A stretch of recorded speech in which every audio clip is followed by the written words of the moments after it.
ዲያቆን ሰመርሓ ወይ ፀጋም ናብዝሓልካ ሰላም በለና እሞ እንታይ ሓሳብ ኣለካ?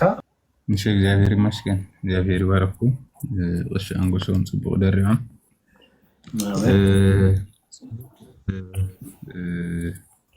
ሓቆም እዮም ቋይ ተዳለኹም ሓንሳእ መንፈስ ቅዱስ ባዕሉ እንታይ ክንዛረብ ከም ዘለና አንደበትና ኮይኑ ዘሕልፎ መልእኽቲ ስለ ዘሎ ኣነ ያው ናብ ከባቢ 70 ገለን ሰባት ኣለዉ ዝሓስብዎን ነጥብታት ኣለዋ ማለት እውን ኣብቲ ናይ ስጋዊ ድሌትን ኣሉታዊ ጎንታቱን ትስኹም ዝበልኩም ከም ዘሎ ኮይኑ ኣነ ካብኡ ተወኪሰ ንእሽተይ ሪፍሌክት ንምግባር ማለት እዩ ካብ ምንታይ ዝተልዓለ ንዞም ናይ ስጋዊ ድሌታትና ነቶም ኔጌቲቭ ዘበለ ኩሉ ንግዘአሎም ምክንያት ሲ እንታይ እዩ ዝብል ሕቶ ተደጋጋሚ ይመፀን ነይሩና ምናልባት ፍቅሪ ዝበሃል እቲ ዘለዓለም ዝጸንዕ ፍቅሪ ዝበሃል ስለንሽሕቶ ይመስለኒ በርባዕተ ዓይነት መንገዲ ፍቅሪ ክግለጽ ማለት ክንሪኦ ንኽእል ኢና እቲ ሓደ እግዚአብሔር ንወዱን ኢየሱስ ክርስቶስ ዘለዎን ከምኡ ድማ ንዓና ዘለዎ ፍቅሪ እንታይ ከም ዝኾነ ንምግላጽ እንጥቀመሉ እዩ ተኻለ ቅዱሳን ማለት እውን በክርስቶስ ኢየሱስ ዝኣምኑ ሰባት ነንሕድሕዶም ክህልዎም ዝግባእ ፍቅራዊ ዝኾነ ርክብ እንታይ ከም ዝኾነ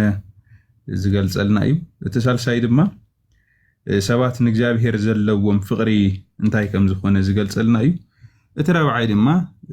ናይ እግዚአብሔር ባህሪ ወይ ከዓ ናይ እግዚአብሔር መንነት ንምግላጽ እዩ ፍቅሪ ክንገልጸሉን ክንሪኦን ንኽእል እና እዚኣቶም ነገራት ክንስሕት ከለና ኣብቲ ናይ ስጋዊ ድሌታት ብሙሉእ ክነተኩር ኢና ንግደድ ምክንያቱም ፍቅሪ ስለ ዘይህልወና ፍቅሪ ዘይብሉ ሲን እግዚአብሔር ይፈልጦን ይብል መጽሓፍ ቅዱስና እግዚአብሔር ካብ ዘይምፍላጥ ዝተልዓለ ነቶም ኔጌቲቭ ዝበሃሉ ድሌታት ክንቃላዒና ንርኢ ሶ በመጀመርታ እቲ ናይ ፍቅሪ ባህሪ እንታይ ከም ዝኾነ ካብ ክርስቶስ ኢየሱስ ተላዒልና ከምኡውን ካብቲ እግዚአብሔር ኣቦ እቲ ሓደ ወዱ ፍቅሪ ወዱ ዝኾነ ኢየሱስ ክርስቶስ ልኢኹ ንዓና ዝገበሮ ወይ ከዓ እቲ ዘርአየና ፍቅሪ ብዘይ ምንም ፕሪኮንዲሽን ብዘይ ምንም ቅድመ ኩነት በቃ ሱቅ ኢሉ ብጥርሑ ዘርአየና ፍቅሪ መገንዛብ ምስ ንጅምር ኣብቲ ኣብ ዙርያና ንዘለዉ ሰባት እንታይ ዓይነት ፍቅሪ ክንህቦም ከም ዝግበአና እንዳተረዳእና ኢና ንመጽእ ማለት እዩ ብሓፈሻ እቶም ስጋዊ ድሌታት እቶም ማለት እቶም ኔጌቲቭ ዝኾኑ ስጋዊ ድሌታት ንኽውገዱ ተግባራዊ ዝኾኑ ልምምዳት ብዙሓት ኣለዉ እቲ ዋናን እቲ ቀዳማይ እንታይ እዩ ኩሉ ሻዕ ሙሉእ ብሙሉእ ኣብ ሕብረት መንፈስ ቅዱስ ክንንቀሳቀስን ህላወና ብሙሉእ ክንደቀስ ክንትስእ ክንኣቱ ክንወፅእ ምስ መንፈስ ቅዱስ ዘለና ሕብረት እንታይ ከም ምዃኑ ምስ ንርዳእ እቶም ስጋዊ እቶም ኔጌቲቭ ዝኾኑ ነገራት ተጽዕኖ ንኸይፈጥሩ እቲ ኣብ ውሽጥና ዘሎ መንፈስ ቅዱስ ክከላኸለልናን ክዋግአልናን ስለ ዝኽእል ሶ ሕብረት ምስ መንፈስ ቅዱስ ዘለና ሕብረት ኩሉ ሻዕ ዝጠንከረን ብጣዕሚ ድማ ዝጠበቐን ክኸውን ኣለዎ ካልእ ከምቲ ኣቦና ትገልጽዎ ዝነበርኩም ናይ ክርስቶስ ልቢ ናይ ክርስቶስ ኣተሓሳስባ ኣብ ውሽጥና ክህሉ ይግባእ ናይ ክርስቶስ ኣተሓሳስባ እንታይ እዩ ምናልባት ብነገረ መለኮት ዝተምሃልኩም ፍሪኖማ ዝበሃል ቃል ትፈልጥዎ ትኾኑ ኢኹም ካብ ናይ ክርስቶስ ልቢ ዝተልዓለ ካብ ናይ ክርስቶስ ሓሳብ ዝተልዓለ ነቶም መጻምድትና ክኾኑ ይኽእሉ ብሓፈሻ ኣብ ዙርያና ዘለዉ ኣካላት እንፍጽሞ ርክባት ብሙሉእ ጥዕና ዘለዉ ክኸውን ተደኣ ኮይኑ እቶም ሕጂ እውን እቶም ናይ ኣሉታዊ ዝኾኑ ስጋዊ ድሌታት ክውገዱ ተደኣ ኮይኖም ናይ ክርስቶስ ልቢ ክህልወና ኣለዎ ናይ ክርስቶስ ልቢ እንታይ እዩ ተደኣ ኢልና ናይ ክርስቶስ ልቢ ፈቃሪ እዩ ናይ ክርስቶስ ልቢ ሓዳግ እዩ ናይ ክርስቶስ ልቢ ርህሩህ እዩ ስለዚ እቲ ናይ ክርስቶስ ልቢ ምስ እንውንን ነቶም ኣብ ጥቓና ዘለዉ ሰባት ይትረፍዶ ክንጎድእ ይትረፍዶ ሕማቕ ነገራት ክንገብሮ እኳ ደኣስ ካብ ናይ ክርስቶስ ልቢ ዝተልዓለ ግን ምስ ክፍኣቶም ክነፍቅሮምን ክንፈትዎምን ኢና ንግደድ ቅዱስ ጳውሎስ ንዑ ንሕናስ ናይ ክርስቶስ ልቢ ኣለና ዝበለ ክርስቶስ ንዓለም ኩሉ ከድሕን ዝመፀ ጎይታ እዩ ፍቅሩ ንኩሉ ብዘይ ምንም ቅድሚ ኩነት እቲ ሓደ ዕርዩ ስለ ዝቀረበኒ እቲ ሓደ ስለ ዝረሓቐኒ ይኮነን እቶም ዝቀረብዎ እውን ኣቀዲሞም ብናይ ክርስቶስ ፀጋ ዝተፈተው ዳ እምበር ዝረአ ፅቡቅ ዝኾነ ግብሪ ስለ ዘይብሎ ሶ በዚ መነፅር እዚ እንተዳሪኡ በዚ ልቢ እዚ ንኻልኦት እንተዳሪኡ ፈፂሙ እቶም ስጋዊ ድሌታት ይትረፍዶ ንዓመፅ ይትረፍዶ ነብዙሪኡ ዘላ ሓፍቱ ንኽጎድእ ነብዙሪኡ ዘሎ ሓው ንኽትጎድእ እሳውን ብፍቅሪ ዓይኒ ዳ ኣይርእዎም ንዓኣቶም ብናይ ክርስቶስ ልቢ ብናይ ክርስቶስ ዓይኒ ንኽርእዎም እዮም ዝገብር ካልእ ኣብ ግብርታትና ኩሉ ናይ ክርስቶስ ሞት እንታይ ከም ዝኾነ ንኽንርዳእ ኩሉ ሻዕ ንመንፈስ ቅዱስ ልብና ክንከፍተሉ እዩ ዝግባእ ምክንያቱም መንፈስ ቅዱስ መንፈስ ሓቂ መንፈስ ጽድቂ መንፈስ ጥበብ መንፈስ ፍልጠት ስለ ዝኾነ ልብና ንመንፈስ ቅዱስ ምስ ንኸፍት ግብርታትና ብምልኦ ብናይ ክርስቶስ ሞት ኢና ምርኣይ ንጅምር ክርስቶስ ንምንታይ ሞይቱ ክርስቶስ ንዓና እንታይ ይኸፊሉልና እንታይ ይገይሩልና ዝብሉ ነገራት ምስ ንርኢ ነቲ ኣብ ጎንና ዘሎ ሓው ወይ ከዓ ሓፍቲ the same ትንዓና ዝተኸፈለ መስዋዕት ንዑ እውን ከም ዝተኸፈለሉ ምርዳእ ኢና ንጅምር ሶ ይትረፍዶ ስጋዊ ድሌታትና ተጠቂምና ንዑ ኣሉታዊ ተፅዕኖ ክንዕድር እኳ ደኣ ኢና ናይ ክርስቶስ ኢየሱስ ተኸተልቲ ኢና ናይ ክርስቶስ ኢየሱስ መስቀሉ ተሸኪምና ንስዕቦ ሰባት ኢና እዚ እንተደኣ ኮይና ናይ ዓለም ሞራልን ናይ ዓለም ሕግን ኣይኮነን ዝገዝአና ንዓና እሳቶም ኣብ ትሕቲ ናይ ክርስቶስ መንፈስ ደኣ እምበር እሳቶም ዋና ናይ ክርስቶስ ገጸ በረኸት ኣይኮኑ ስለዚ ሕልፍ ኢልና ካብቶም ሞራላውን ሰብኣውን ሕግን ሕልፍ ኢልና ኣብ ቃል ክርስቶስ ኢየሱስ ዝጸንዐ ህይወት ክህልወና ብናይ ህይወት መንፈስ ሕጊ ክንምራሕ ይግባእ ከምኡ እዩ ዝብል ኣብ ሮሜ ምዕራፍ 8 ቁጥሪ 2 ከባቢ ብናይ ክርስቶስ ኢየሱስ ናይ ህይወት መንፈስ ሕጊ ኣሎ ሶ ዞም ነገራት እዚኣቶም ወይ ከዓ ዞም ናይ ስጋዊ ድሌታት ብምልኣቶም ክውገዱልና ዝኽእሉ ሕጂ እውን ካብቲ ብሕጊ ወይ ከዓ ኣብ እምኒ ዝተፅሓፈ ሕጊ ሓሊፍና ኣብ ልብና ዝተፅሓፈ ሕጊ ኣሎ ብክርስቶስ ኣቢሉ ቃሉ ሰሚዕና ብምእማንናን ብምቕባልና ካልእ እቲ ናይ መስቀል ልምምድ ብዘይ ምቁራፅ ኣብ ህይወትና ተግባራዊ ክኸውን ክንለማመድ ይግባእ ናይ መስቀል ልምምድ ማለት እውን ጎይታና ኢየሱስ ክርስቶስ እቶም ክፍኣታትና ናይ ስጋዊ ዘበለ ነገራት ኩሉ ኣብ መስቀል ሰቂልዎም እዩ ንሕና እውን ኣብኡ ንክንሰቕሎ ፍቓድ ተዋሂብና እዩ ከምቲ ብዝሓለፈ እውን እንዳጠቐስናዮ ዝመፀና ናይ ክርስቶስ ኢየሱስ ዝኾኑ ስጋን እቲ ክፉእ ትምኒታቱን ኩሉ ኣብ መስቀል ሰቐልዎ ስለ ዝብል ስለዚ እቲ ናይ መስቀል ህይወት ኣብ ህይወትና ተግባራዊ ክንገብር ይግበአና እዚ ምስ ንገብር ኣብ ኩሎም ናይ ህይወት ከይድታትና እቶም ኣሉታዊ ዝኾኑ ድሌታት ኩላቶም እንዳተወገዱ መምፅኦም ዘይተርፍ እዩ ምናልባት ሕዚ ብናትና ሞቲቭ ድሕሪ ሕጂ ሰበይ ጎድእን ወይ ከዓ ሕማቕ ነገር ኣይገብርን ኢልና ክንለዓል ንኽእል ኢና ግን ካብ ሰሙን ዘይክሓልፍ ይኽእል እዩ ዘላቒ ዝኾነ መፍትሒ ንኽመፅእ ግን እቲ ናይ ክርስቶስ ኢየሱስ መስቀል ኣብ ህይወትና ተግባራዊ ዝኾነ ልምምድ ምእንቲ ክህልወና ለይትን መዓልትን እቲ ናይ ክርስቶስ መስቀል ተሸኪምካ ምጓዓዝ እንታይ ከም ዝኾነ እንዳተረዳእና ክንከይድ ኣለና ማለት እዩ መስቀል ክርስቶስ ተሸኪምና ንኸይድ ንስዕቦን እንተደኣ ኮይና እቲ መስቀል ናይ ክፉእ ስጋዊ ድሌታት ፀላኢ እዩ ፀረ ስለ ዝኾነ እውን ንኩሉ ቅንዓት ዘበለ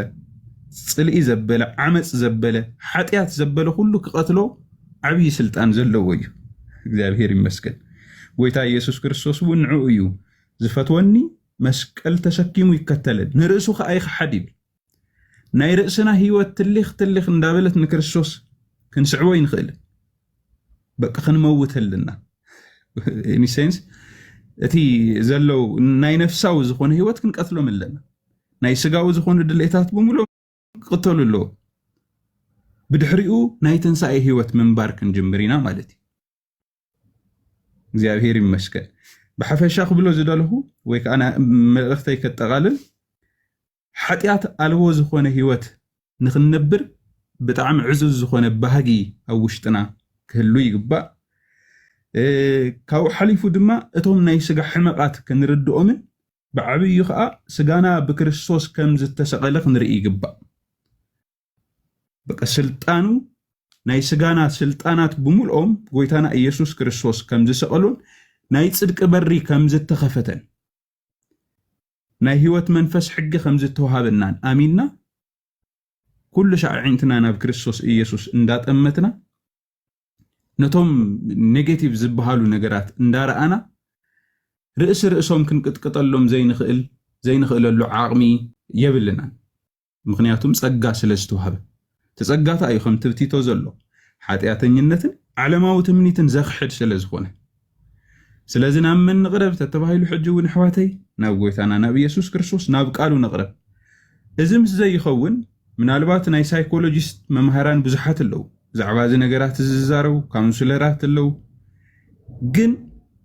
ዘላቒ ዝኾነ መፍትሒ ግን ከምፀልና ይኽእል ዘላቒ ዝኾነ መፍትሒ ከምፀልና ዝኽእል እቲ ናይ ህይወት ቃል ድሕሪ ሞት ዘሎ ህይወት እውን ከሻገረና ዝኽእል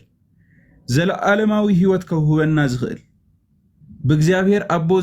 ዝተደገሰልና ርስቲ ክንረኽበሉ ንኽእል ጸጋ ግን ኣብ ምድሪ ከለና ስለ ዝተገለጸ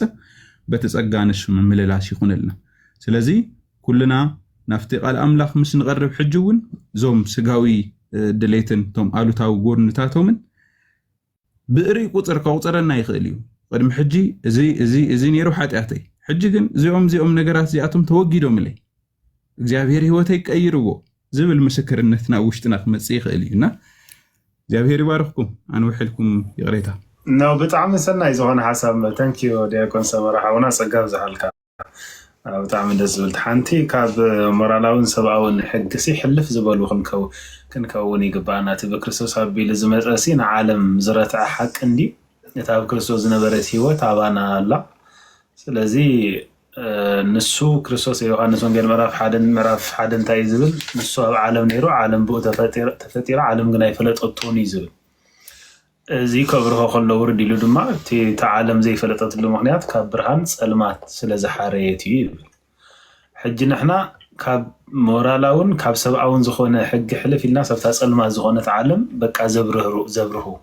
ከምቲ ጳውሎስ ገሊጽዎ ዘሎ ድማ ኣብ መንጎ እቶም ሙታንን ኣብ መንጎ እቶም ሕያዋንን መኣዛ ክርስቶስ ኮይና ክንግለጽ ሕጂ በቃ ሕልፍ ዝበሉ ንዓና ሕዘን ማለሲ ሕጊ ኣይትዞሙ ዝብልስ ንዘማዊ እኮ ተሰሪዑ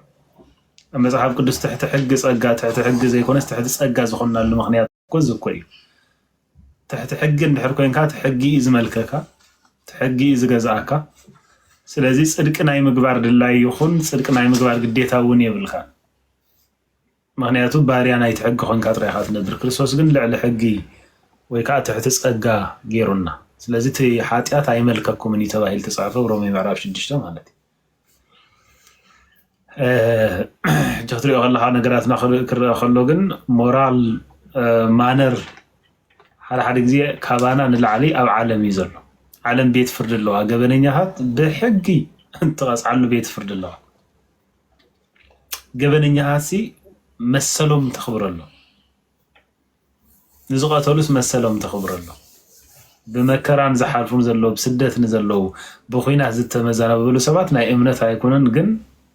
ፕሮቪደንስ ተቕርበሎ መግቦት ተቕርበሎ ቤተክርስትያን ዘይገበረቶ ማለት ሓደ ግዜ ምትእኻባትናን ኪደትናን ትሕቲ ዓለማዊ ዝኾነ ኪደት ክኸውን ከሎ is so weird ብጣዕሚ የሕፍር እዩ ማለት እዩ ስለዚ እታ ካብ ሞራላውን ሰብኣውን ሕጊ ክንሓልፍ ኣለና ልዕሊ ክንብል ኣለና ትብል ሓሳብ ብጣዕሚ ዝገዛእኽዎ ሓሳብ እዩ ካልእ ክንመውት ኣለና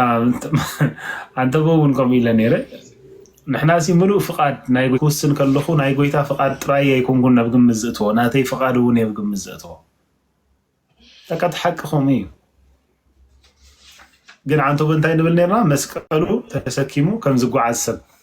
በቃ ርእሱ ይሓድ ምሽሎም ናቦና ኦኬ ንምንታይ ርእሱ ዝሓድ ዘሎ because መስቀል ናይ ጎይታ ተሰኪሙ ስለ ዘሎ መስቀል ምስካም ንምንታይ መስቀል ተሰኪሙ ዝኸይድ ኣብ እስራኤላውያን ኣብ ሮማውያን እኮ መስቀል ተሰኪሙ ዝኸይድ ወይ ናሞት ወጅስ ሰዓታት ኢንተርፊኖ ዘለዋ ማለት ይፈቀለ ዘራርባ ልክ ናሞት ይኸዱ ከም ዘሎ ወይ ከዓ ከም ዝሞቱ ማለት مسكالو تسكي مزغير سب من البات يلابو خون نبر حدا ريس كم زدو خون مغبركو زن سيس زيد دال خون قال خول يكلني نعمتي قعد سلازلو مالك يا لوميتو ما قلقلت املاخ بتعم نحفر كوينا زلنا تمئمنا نسترفاتو ما قلقلتي مسكال سلازي تسكبنا هنا ناي غزا رسنا مسكالنا تسكبنا زلنا ناي غويتا فقاد من تخنفسم ناي غويتا موت ناي غويتا حمام ناي غويتا صعري اي تسكبنا يون زلنا سلازي ازخا فقاد ناي غزا رسنان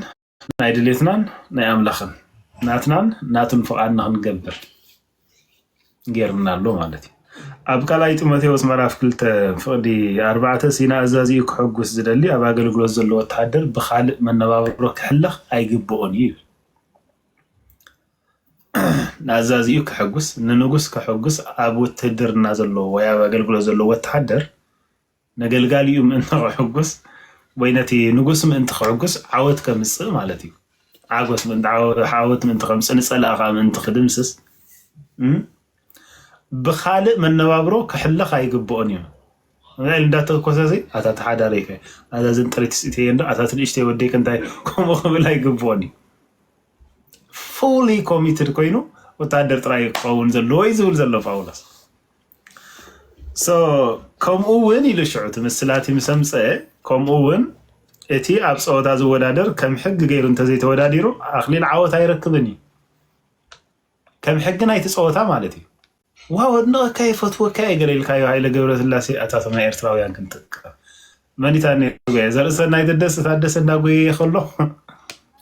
ودنا كيف توكاي غريت الكاي قول حدا يزوكا قدلك اطفا كاي غريل كايون كل اخو لكاي كلن بيزنس يكون صرفو رغمو مرقو بيزنس يكون حقنا يتصوتا you have to focus have to target نمرقا يكون نمرغم يكون كتسمعلو تخيل زغونه يبلكا ማለት so اتي اب تصوتا زودادر كم حقي غيرو انتزي توداديرا اخليل عوتا يركبني اتزي صعر حارستاي كاب تزفريو تقدما يقدخ وسد غبوين እግዚአብሔር نخلو زرد الله امرو كبكايمو نزي زبلو زلخو استوعللو يلو مالتي اغلغلت املاخ دينا فقاد غويتاينا نفسم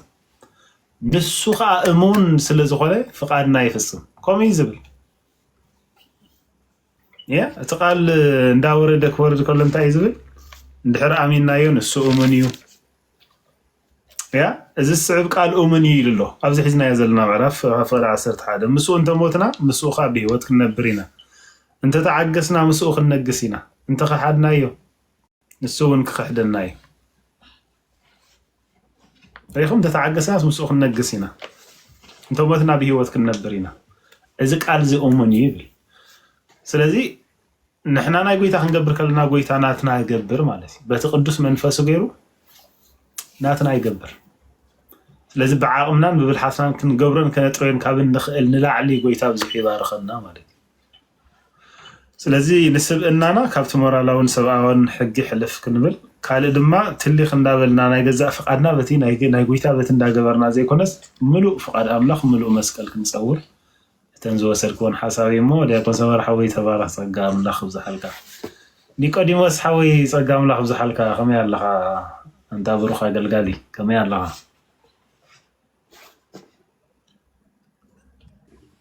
سلام سلام ابونا سلام نا እግዚአብሔር አምላክ መስኩላትኩም ይሁን አብልዓልና ተحتን ቃል ህይወት ይስማዓልና አቦና ግሩም ዝኾነ ትምህርቲ ቀሲምና ትዝብሎ ነገር የብለይ አዝየ ብዙሕ ትምህርቲ ግን ከመሃር ጸኒዓ ማለት እዩ ስለዚ አገልግሎት እዚ ንአምላኽ ስብሐት ይኹንና ምናልባት ግዜ ከይወስድ ቃል ህይወት ይስማዓልና ኢለ ጥራይ ኣብዚኣ ከኣስራ thank you ዛው برهان نفسنا يتقدم مخادي برهان هيوت برهانه هيوت تقول زلا السلام عليكم مساخي يخو برهانه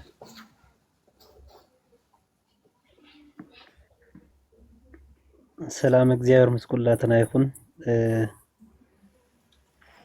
መጀመሪያ አገልግሎትኩም እግዚአብሔር አምላክ ተቀበሉ ለበረከት ነጸጋ ገብሮልኩም እና ተመነሁ አሜን አሜን ዛው ወብ ሓደ ማህበራዊ ሚዲያ ይዳምጽሞ ወይ ይርእሞ የነብብሞ ደስ ዝብለን ስለ ዝብለን በአጋጣሚ ናውዚ ማሕበር ናይ ኣገልግሎት ማሕበር ሕልፍ ክብል ስለ ዝረኸብክዎ እየ ኣትየ ጽቡቕ ስለ ዝኾነ ድማ የዳምፅ ኣለኹ ብጣዕሚ ዓብይ ጸጋ በረከት ዘለዎ ነገር እዩ ብሓቂ ኣገልግሎትኩም ባሪኹ ቀዲሱ ይቀበለልኩም አሜን ያው ቃል ኣምላኽ ስለዚ ዝሕበካን በቃል ኣምላኽ ጽቡቕ ናብ እዝነኻ ናብ ህሊናኻ ዝወርድ ዝሰርጽ ቃል እግዚአብሔር ክሰምዕ ከለኻ ኩሉ ግዜ ጠጠው ኢልካ ምድማጽ ዝተለምደ እዩ እሞ ብኡ ብኣጋጣሚ እዩ ያውቲ ዝሰብኽ ብዙሕ እንድዩ ኣብ ዘመን እዚ ዝሰብኽ ብዙሕ እዩ ዝናገር ብዙሕ እዩ ዝዝምር ብዙሕ እዩ ብስም ኣገልግሎት ዝተሰማረየ ወሰን ኣልቦ እዩ ግን እቲ ሓቀኛን ወድዓውን እቲ ክርስቶሳዊ ዝኾነ ኣገልግሎት ግን ያው ኣብ ኩለሎ ማለት ኣይኮነን በዚ ምኽንያት እዚ እውን ያነ ከዳምፅ ጠጠው ዝበልኩሞ እግዚአብሔር ቃል ህይወት የስምዐልና እግዚአብሔር ብጸጋ ብረድኤት ይሓለኹም ናይ ቤተክርስቲያን ኣገልጋሊ ወይም ደግሞ ቀሺ እየ ያው ፍቲ ናይ ቀደም ስለ ዝኾነ እቲ ፕሮፋይል መንበር ያው ብኡ እሞ ምናልባት ሓደ ክልተ ዝኾነ ናይ ድሕር ዳ ተፈቒዱለይ ደስ ስለ ዝበለኒ እውን ማለት እዩ እሞ ቅዱስ ጳውሎስ ከምዚ ማን ሓሳብ እንተቐረብና ጽቡቕ እዩ እሞ እንታይ ዝብል እቲ ንሰብኮ ወንጌል ክዱን እንተኾነ ክዱን ዝኸውን ነቶም ዝጠፍኡ ጥራሕ እዩ ንምንታይ ነቶም ዝጠፍኡ ዝኸውን ዘሎ ከዓ ንዓቶም ገዛኢ ዝዓለም እዚኣ ዝኾነ ሰይጣን ብርሃን ወንጌል ምእንቲ ኸይርዩ ንልቢ ዒንቶም ነቶም ዘይኣመኑ ስለ ዘዕውሮ እዩ ይብል እና ነዚ ዓይነ ህሊና ወይም ደግሞ ናይ እምነት ህሊና ክገልጸልና ዝኽእል ወይም ደግሞ ካብ ዓይነ ስውርነት ከድሕነና ዝኽእል ቅዱስ ወንጌል ከም ዝኾነ ነቲ ቅዱስ ወንጌል ከዓ ተመሓዛዊ ወይም ደግሞ ተመጣጣነ ዘይብሉ ልዑል ቃል ኣምላኽ እዩ እሞ እዚ ንምሕባር ስለ ዝደለኹ እየ ኣብቲ ቅዱስ ወንጌል ኣትኩሮ ጌርኩም ሰማይን ምድርን ክቅድስ ዝኽእል ቃል ክርስቶስ ወይም ደግሞ ናይ ድሕነትና ዋና መሰረት ዝኾነ ኣብኡ ተደሪኽኩም ኣገልግሎት ስለ እትህቡ እዩ እሞ እዚ ብሓቂ ዘይተኸደነ ኣብ ዓብይ ተራራ ዝወሃብ ዘሎ ኣገልግሎት እዚ ዘዳምፅ ዘሎ ህዝብና ከዓ ብሓቂ እግዚአብሔር ብርሃን ዓዲልዎ ብርሃነ ህሊና ከፊትሉ እዩ እሞ ብሓቂ እዚ መንፈስ ኣገልግሎትስ ክብርትዕ ክሰፍሕ ኣለዎ ብቐሊል ነገር ክረአ የብሉን ኩሉ ግዜ ኣብዚ ሕዚ ዝረአናዩ ቃል ኣምላኽ እንታይ እዩ ዝብል ነቶም ገዛ ከምቲ ዓንቶ ዘልክዎ እዚ ብርሃን እዚ ከዓ ክብሪ ናይቲ ኣርኣያ እግዚአብሔር ዝኾነ ክርስቶስ እዩ ይብል እሞ ኢየሱስ ክርስቶስ ጎይታ ከም ዝኾነ ንሕና ከዓ ምእንቲ ክርስቶስ ኣገልገልትኩም ከም ዝኾንና እምበር ብዛዕባ ርእስና ኣይኮንናን እንሰብኽ እያ ሕዚ ኣቅጣጫ እዩ ዝፈልይ ዘሎ ንሕና ብዛዕባ ክርስቶስ ኢና እዩ እኒአ ሕዚ ኩሉ ግዜ ወንጌል እንታይ ፈተናን ሕልኽራኽን ዝፈጥረሉ መንገዲ ብዛዕባ ክርስቶስ እናሰብካ ክትመጽእ እንተለኻ ተንኮል ሽርሒ ይመጽእ እሞ ብዛዕባ እከለኸ ዝብል ፈተናታት የጋጥም ማለት እዩ እዚ ማለት ከዚ ንምባል ስለ ዝደለኻ ድዩ እናተባሃለ ነቲ ክግለጽ ዝግብኦ ዋና ዓንዲ ሕቆ ዝኾነ ናይ ድሕነት ናይ ክርስትና ናይ ሕብረት ናይ ሓድነት መንፈስ ኣገልግሎት ወይም ደግሞ እቲ ጉዕዞ ክሰናኸል ዝገብር ኣጋጣሚ ኣሎ ማለት እዩ ስለዚ በብኸባቢኡ ክሪኦ እንተለና ቤተክርስትያን ኩሉ ግዜ ትፍተን እያ እታ ቤተክርስትያን ክትፍተን ከላ ከዓ ድሌት እቲ ሰማያዊ ክርስቶስ ከይኮነስ ድሌት ደቂ ሰባት ሓሳብ ደቂ ሰባት የጋጥም እሞ በዚ ምኽንያት እዚ ሰፊሕ ሕልኽራኻት ይፈጥር ፈተናታት እውን የጋጥም ማለት እዩ በሐፈሻ ግን ክሪኦ ዘለና ኢለ ዝኣምነሉ ሓደ ዓብይ ጉዳይ እንታይ እዩ ክርስቶስ አምላኽና ባዕሉ ኣብ ቅዱስ ወንጌሉ ከም ዝመሃሮ ወንጌል ዮሐንስ ምዕራፍ 12 ፍቅዲ 44 ጀሚሩ ዘሎ አምላኽ ቃል አምላኽ ከም እንምልከቶ ኢየሱስ ከዓ ዓዊሉ ከምዚ ይበለ እቲ ኩሉ በአይ ዝኣምን በአይ ጥራሕ ዘይኮነስ በቲ ዝለኣኸኒ እውን እዩ ዝኣምን በለ እቲ ናይ ዝረአየ ነቲ ዝለኣኸኒ እውን ይርኢ እቲ ኩሉ በአይ ዝኣምን ኣብ ጸልማት ምእንቲ ከይነብር ኣነ ብርሃን ኮይነ ናብ ዓለም መጽእ ኣለኹ እዩ ስለዚህ ክበርህልናን ስጋው ድሌትን መንፈሳው ድሌትን ኣነጽርና ክርኢ ዘለና ሓፈሻዊ መንፈሳዊ ህይወትና ወይም ደግሞ መንፈሳዊ ናብራና ዝነጸረ ክኾነልና ቀንዲ እቲ ኣብ ብርሃን ክንነብር እንተለናን በቲ ሐቀኛ ብርሃን ክንመላለስን እንተለና እይሞ እዚ ካፍታ ቀድም ኢላ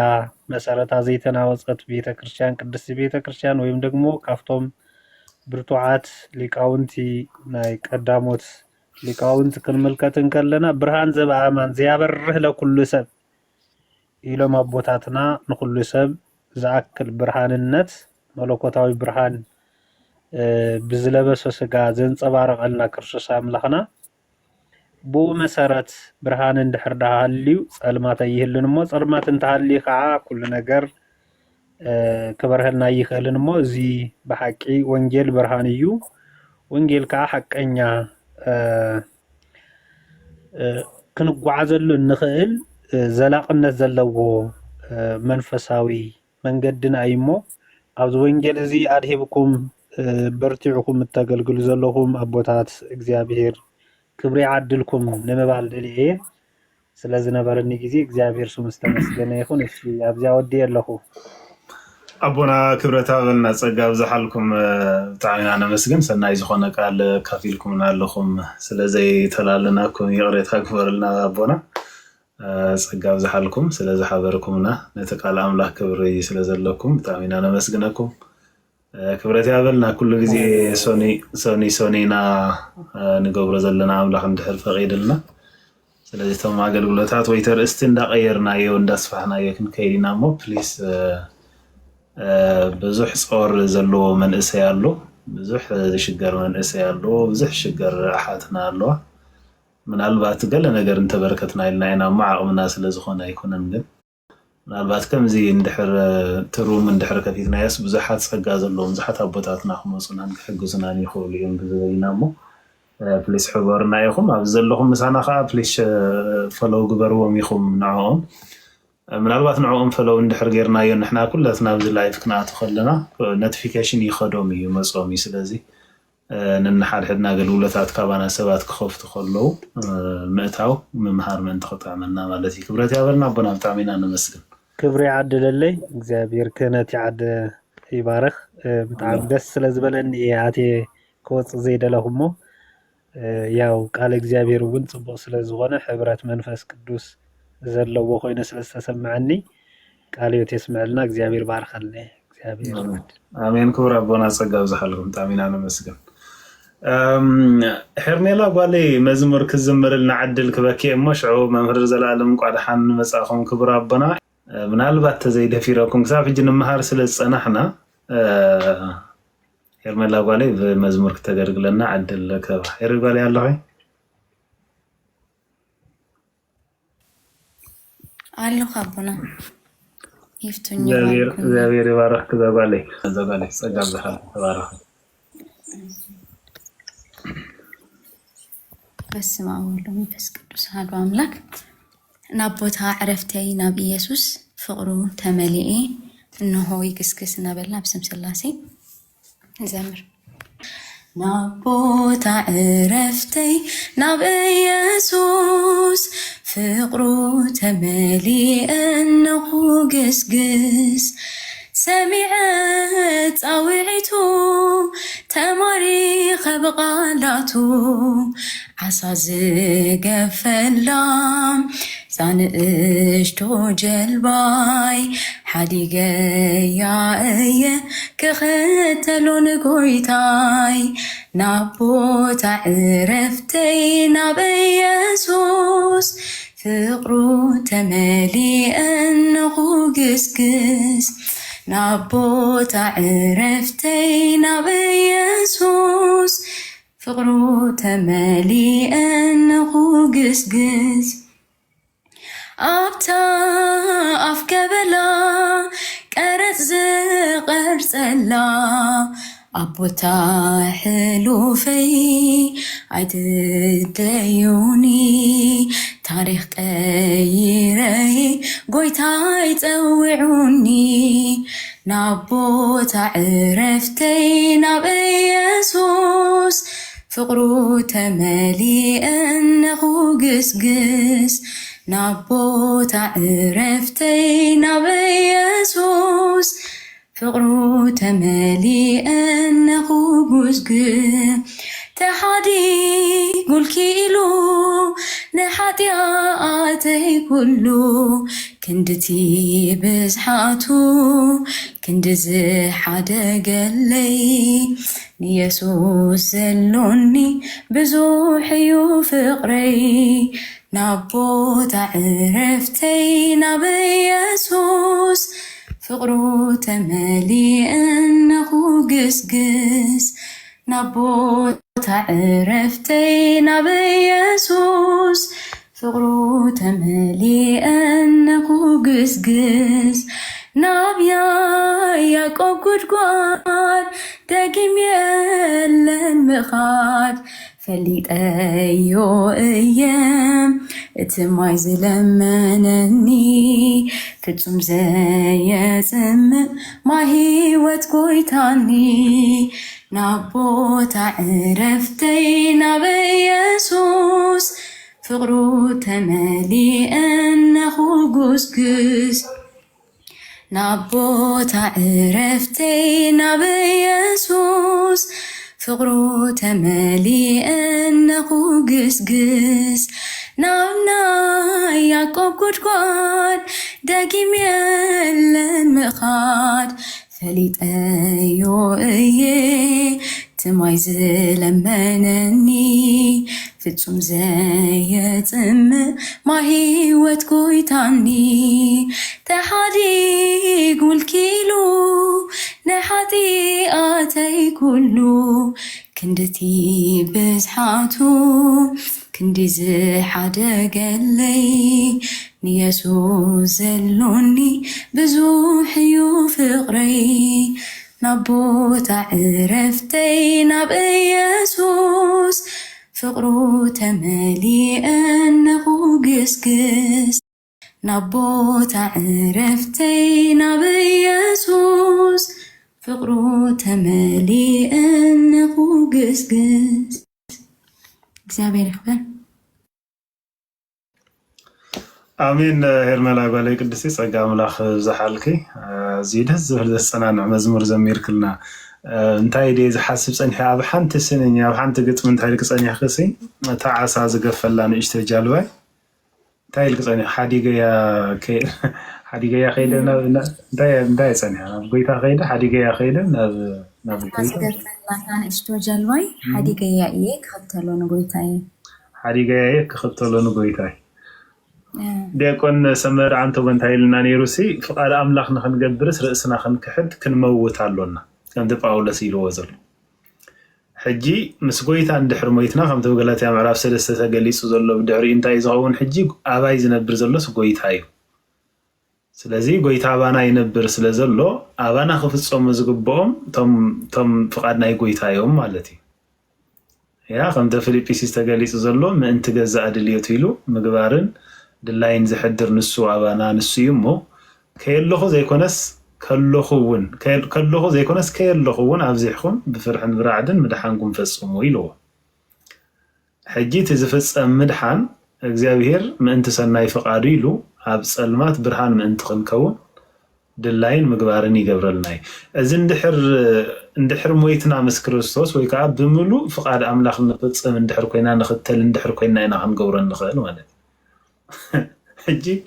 جلز قدفكا يا نغويتا سيعبيه الكاس كن جلز قدفكا يا نيش تجالبا اندحرالات نغويتا مختال ايكالني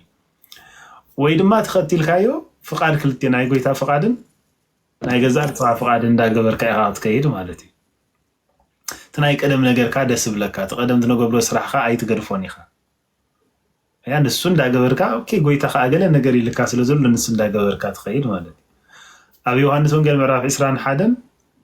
ጴጥሮስ እንታይ ዝባል ተስፋ ቦይ ካብ ክሳብ ዝለኸልኩም ካብ ኢየሩሳሌም አይትውጾም ምሽልዎ ተስፋ ክሳብ ትለብሶ ወይ ካ ኃይል ክሳብ ትለብሶ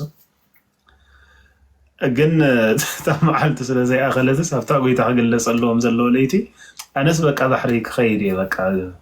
خيري له النبي نبجلوا دحر مصوعه مالتي يخون دحر حجي عسى نفساتي خاتقفف تباهيل تصويعسي قلنا يقدم سروع دسيلو